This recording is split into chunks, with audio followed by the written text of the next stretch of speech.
Namaste. Hello and a warm welcome. Welcome to Akankssha's YouTube channel Multidimensional Soul and this audiobooks and talk series dedicated to Akankssha's son and spirit guide Arnav. If you have not yet subscribed to this channel, do subscribe, like and share this knowledge and wisdom. Do share your experiences in the comments. What resonates with you the most? What insights do you receive from these teachings? Let's keep this energy of knowledge and wisdom flowing as the energy loves to move, and this is an energy exchange. Today we are going to read the book The Law of Success by Paramahansa Yogananda. The Law of Success was first published as a booklet in 1944 by Self-Realization Fellowship and has been continuously in print since then.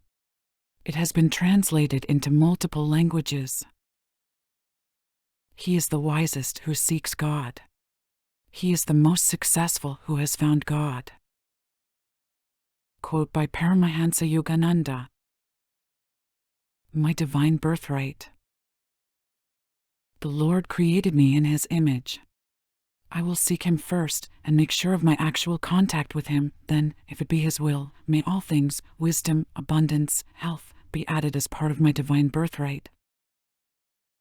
I want success without measure, not from earthly sources, but from God's all-possessing, all-powerful, all-bountiful hands. The Law of Success. Is there a power that can reveal hidden veins of riches and uncover treasures of which we never dreamed? Is there a force that we can call upon to give health, happiness, and spiritual enlightenment? The saints and sages of India teach that there is such a power. They have demonstrated the efficacy of truth principles that will work for you, too, if you give them a fair trial. Your success in life does not altogether depend on ability and training. It also depends on your determination to grasp opportunities that are presented to you. Opportunities in life come by creation, not by chance. You yourself, either now or in the past, including the past of former lives, have created all opportunities that arise in your path. Since you have earned them, use them to the best advantage. If you use all available outward means, as well as your natural abilities, to overcome every obstacle in your path, you will thus develop the powers that God gave you, unlimited powers that flow from the innermost forces of your being. You possess the power of thought and the power of will. Utilize to the uttermost these divine gifts. The power of thought. You demonstrate success or failure according to your habitual trend of thought. In you, which is the stronger, success thoughts or failure thoughts?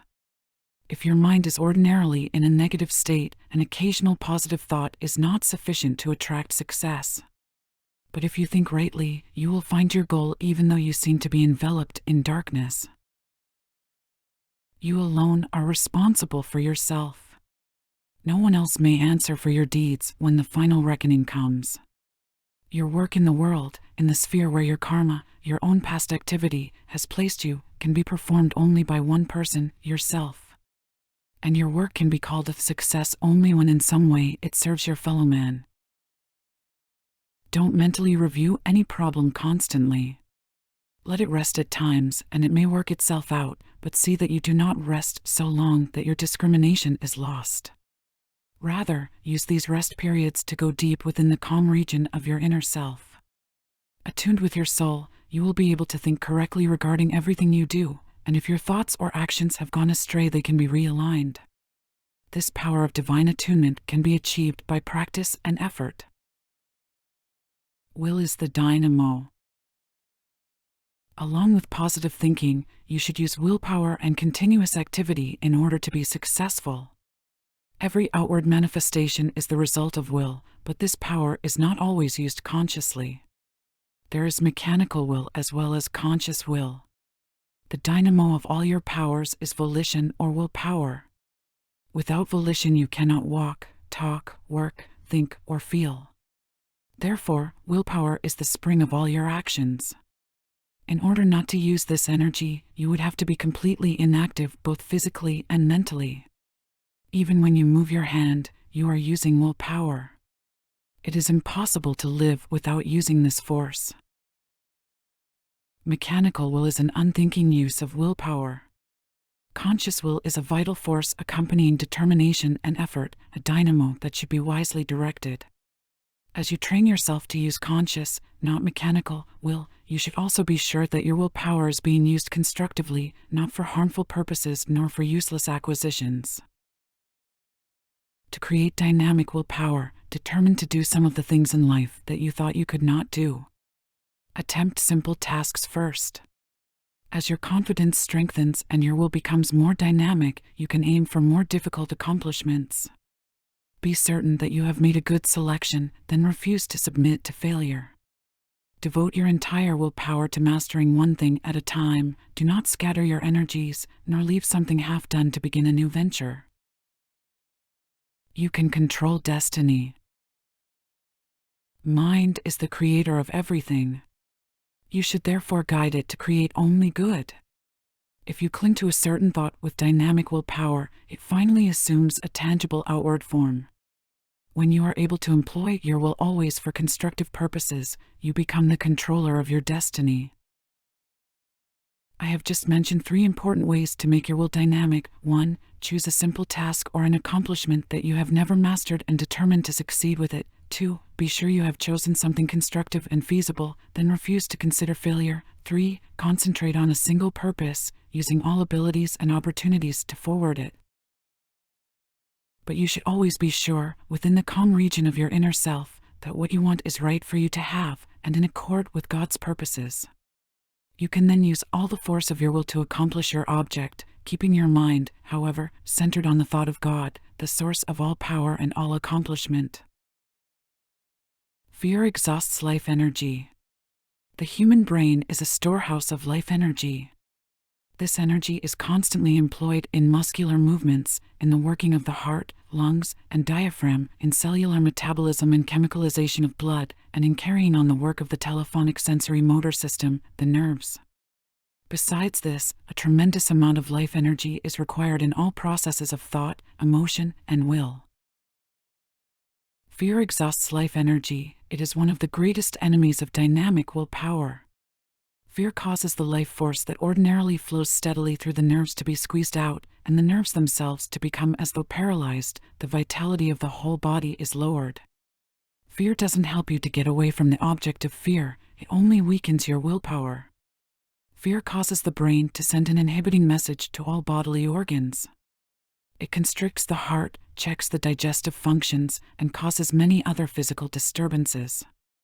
When the consciousness is kept on God, you will have no fears. Every obstacle will then be overcome by courage and faith. A wish is desire without energy. After a wish may come intention, the plan to do a thing, to fulfill a wish or desire. But will means, I act until I get my wish. When you exercise your willpower, you release the power of life energy, not when you merely wish passively to be able to obtain an objective. Failures should arouse determination. Even failures should act as stimulants to your willpower and to your material and spiritual growth. When you have failed in any project, it is helpful to analyze every factor in the situation in order to eliminate all chances in the future that you might repeat the same errors. The season of failure is the best time for sowing the seeds of success. The bludgeon of circumstances may bruise you, but keep your head erect.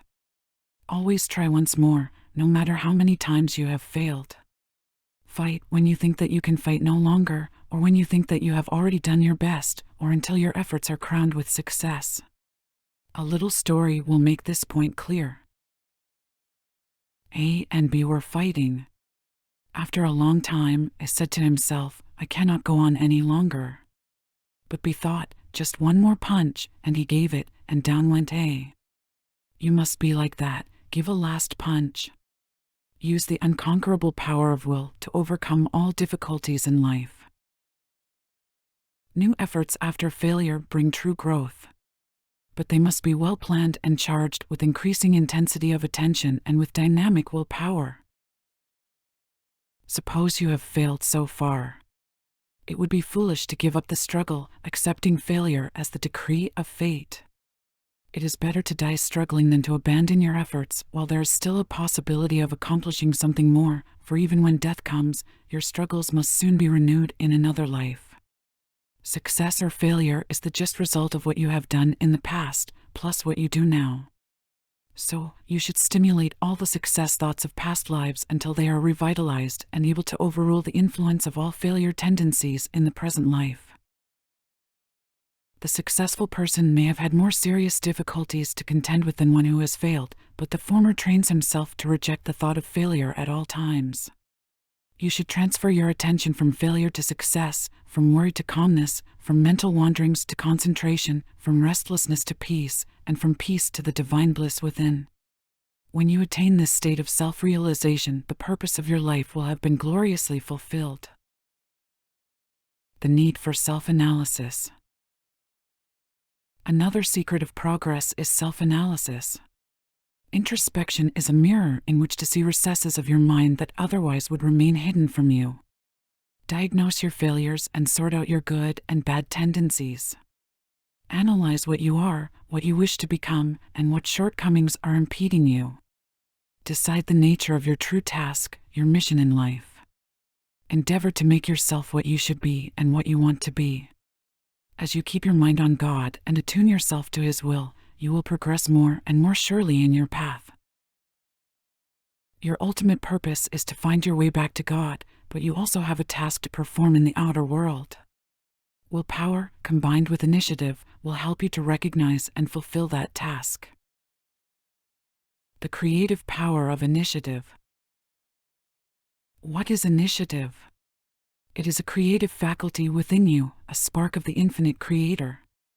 It may give you the power to create something no one else has ever created. It urges you to do things in new ways. The accomplishments of a person of initiative may be as spectacular as a shooting star. Apparently creating something from nothing, he demonstrates that the seemingly impossible may become possible by one's employment of the great inventive power of the spirit. Initiative enables you to stand on your own feet, free and independent. It is one of the attributes of success. See the image of God in all men.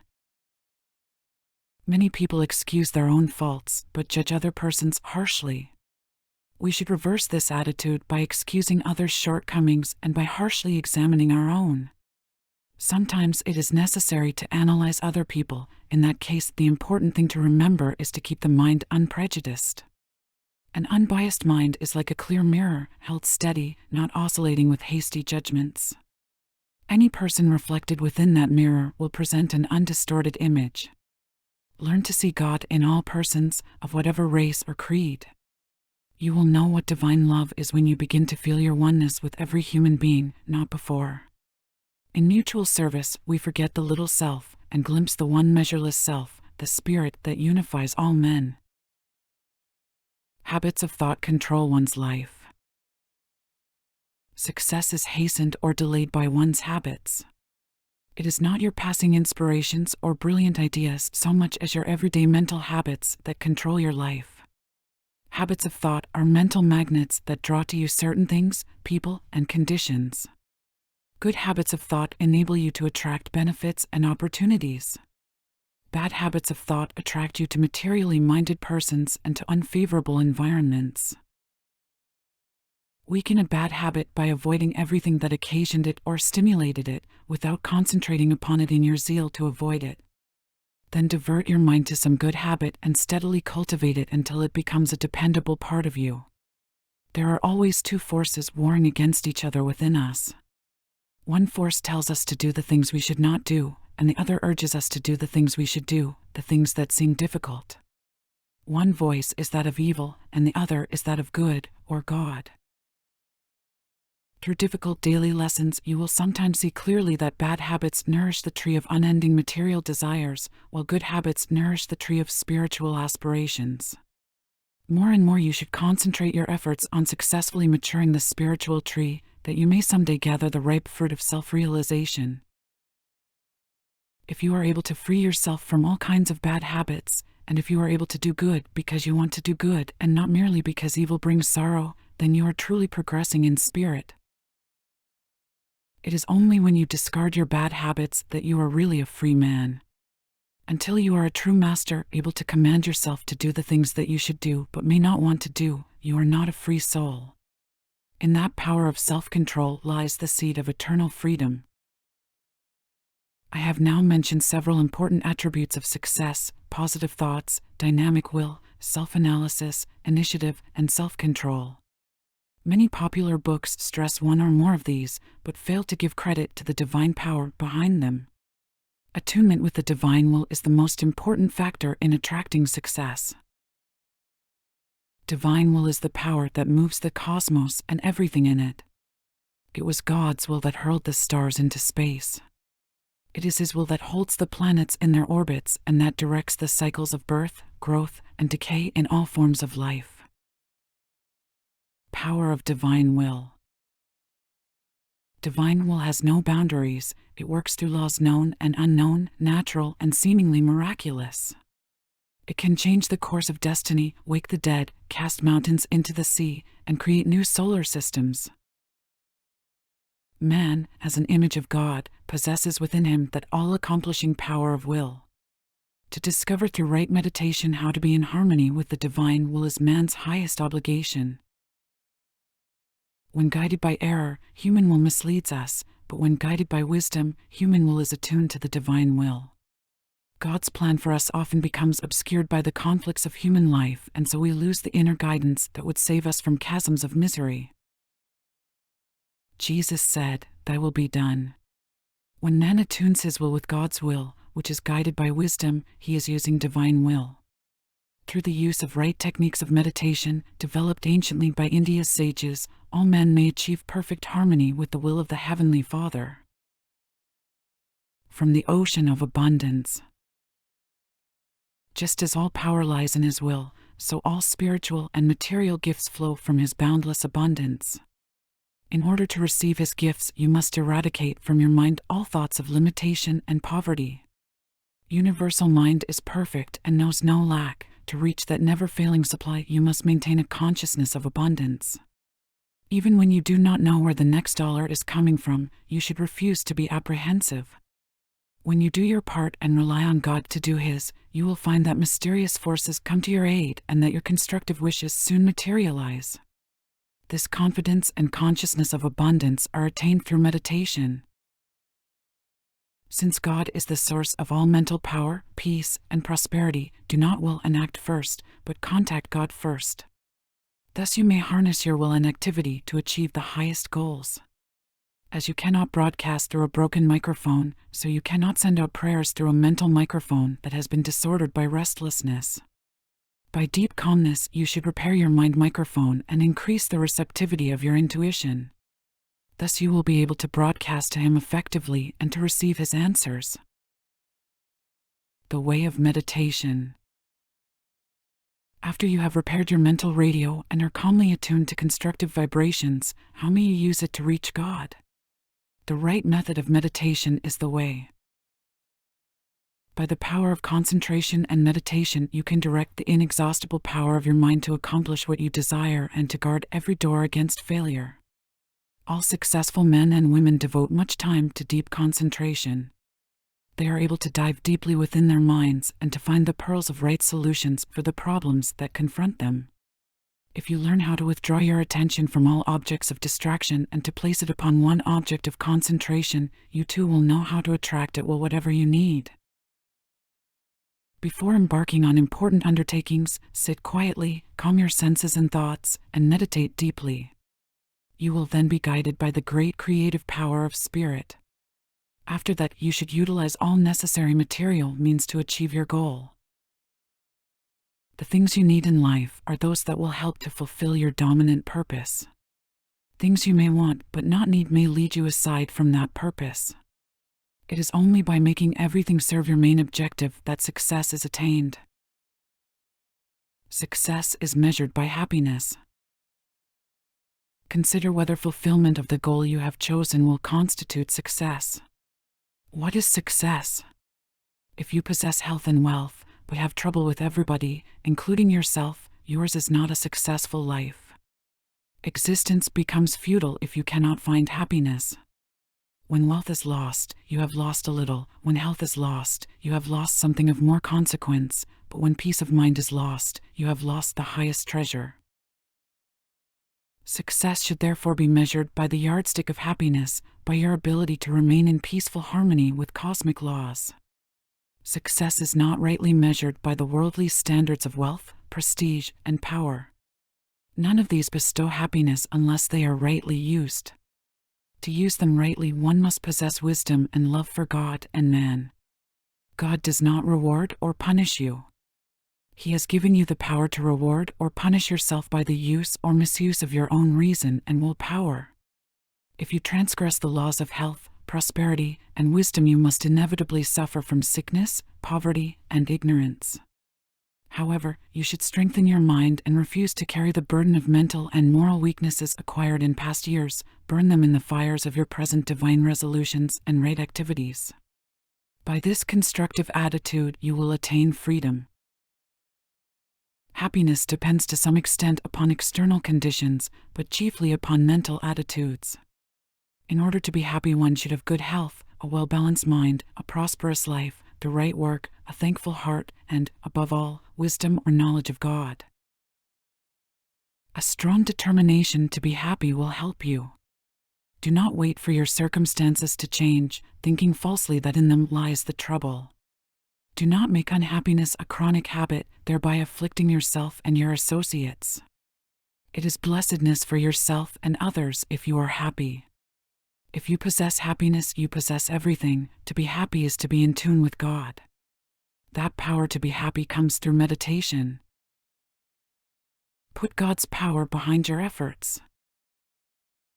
Release for constructive purposes the power you already have, and more will come.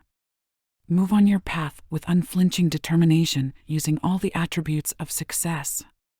Tune yourself with the creative power of spirit. You will be in contact with the infinite intelligence that is able to guide you and to solve all problems. Power from the dynamic source of your being will flow uninterruptedly so that you will be able to perform creatively in any sphere of activity. You should sit in silence before deciding about any important matter, asking the Father for His blessing. Then behind your power is God's power, behind your mind, His mind, behind your will, His will. When God is working with you, you cannot fail. Every faculty you possess will increase in power. When you do your work with the thought of serving God, you receive His blessings. If your work in life is humble, do not apologize for it. Be proud because you are fulfilling the duty given you by the Father. He needs you in your particular place. All people cannot play the same role. So long as you work to please God, all cosmic forces will harmoniously assist you.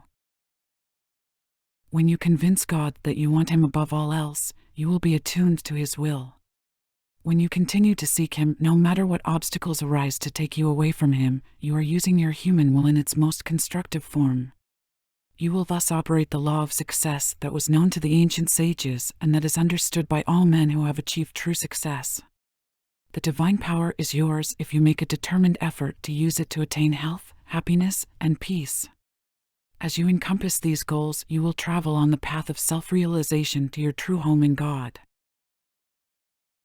This is a series of audiobooks and insightful lectures brought to you by Akanksha, dedicated to exploring timeless wisdom and spiritual teachings. Each recording is generated with love, honoring my journey and my connection with higher guidance, especially in tribute to my son Arnav, who now guides me from beyond. May these words awaken the divine love within you, bring you peace and inspiration on your own path, and may divine light within shine bright. May whatever merit arises from these readings be for the benefit of all sentient beings. Namaste.